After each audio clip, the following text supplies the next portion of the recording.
Banange benna mbagaliza buwanguzi.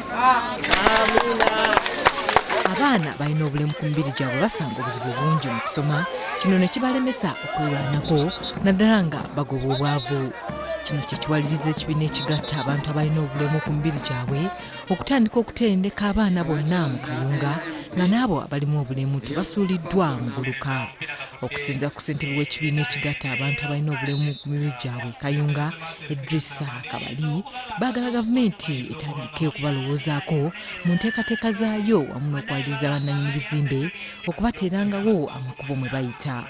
Ebizimbe tebiriiko wayita bugaali, bw'ogenda mu malwaliro ebitanda ebiyinza okubeera adjusted okussibwa wansi omuntu n'asobola okuba nga atuulako alina obulemu ayavulira wansi atasobola kulinnya waggulu, tebiriiyo. Bw'otunulira kabuyonjo eziri mu ddwaliro abantu batasobola kusitama tebalina we batuula. Kooti tetuyinaayo asobola kutuusiza bannaffe bano abatawulira bakiggala. Ate ne ku poliisi tetuyinaawo bantu bamanyirivu bayinza kubeera nga babayamba.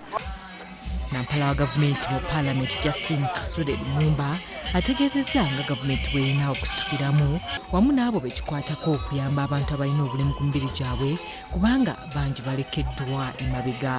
Okulaba ng'embeera y'abalema, embeera gye bakoleramu, embeera gye babeeramu tugirongoosa. Kuba buli omu is a candidate. Bino abyogeredde ku musomo ogutegekeddwa Amadada Foundation nga kikulembera minisita w'abalema n'abakadde Sulaiman Byebakozesa Madada. Era minisita Sulaiman Madada ategeezezza nga kino bwe bakikoze okulaba ng'abaana naddala abo abalina obulemu bafune kye bayiga ekinaasobola okubabeezaawo mu bulamu obw'omu maaso.